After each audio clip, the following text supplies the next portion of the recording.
नमस्कार महाराष्ट्र, या बुलेटिनमध्ये आपलं स्वागत आहे आणि बुलेटिनच्या सुरुवातीलाच बातम्यांचा वेगवान आढावा घेऊयात टॉप 25 मधून। केंद्रीय गृहमंत्री अमित शहा शिर्डी आणि अहिल्यानगरच्या दौऱ्यावर विविध विकास कामांच्या उद्घाटनासाठी हा दौरा असून या कार्यक्रमासाठी मुख्यमंत्री आणि उपमुख्यमंत्री देखील उपस्थित राहणार। अमरावतीत आज राष्ट्रीय स्वयंसेवक संघाचा विजयादशमी उत्सव नरसम्मा महाविद्यालयाच्या मैदानात पार पडणार। प्रमुख अतिथी म्हणून आमंत्रित केलेल्या कमलाताई गवईंची प्रकृती ठीक नसल्यामुळे त्या येणार नसल्याचीही माहिती। रत्नागिरीच्या अरबी समुद्रात शक्ती चक्रीवादळ घोंगावत असल्यामुळे किनारपट्टी भागाला मुसळधार पावसाचा इशारा।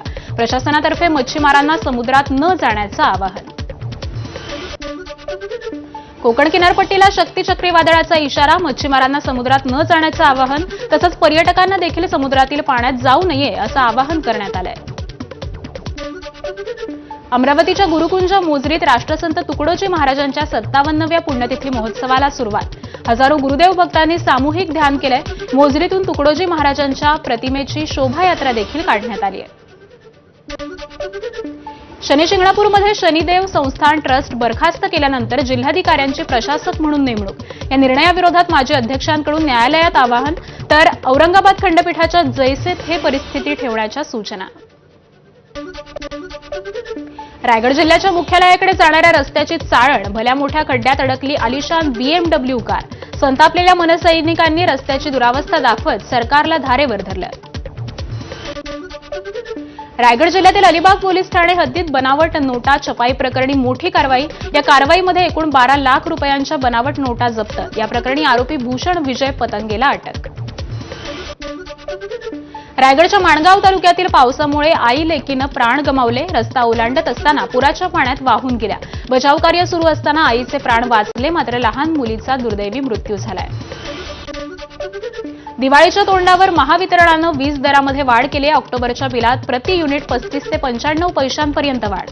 घरगुती, व्यावसायिक आणि उद्योग ग्राहक सहित सर्वांनाच फटका।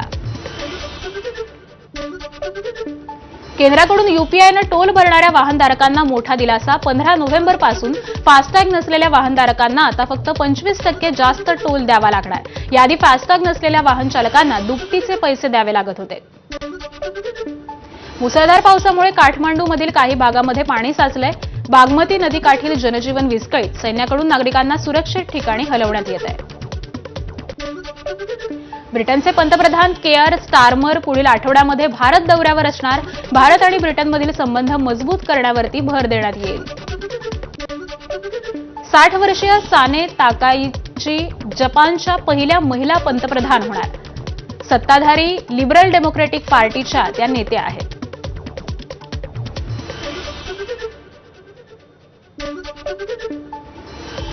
आणि यानंतर या तासाच्या हेडलाईन्स पाहूयात।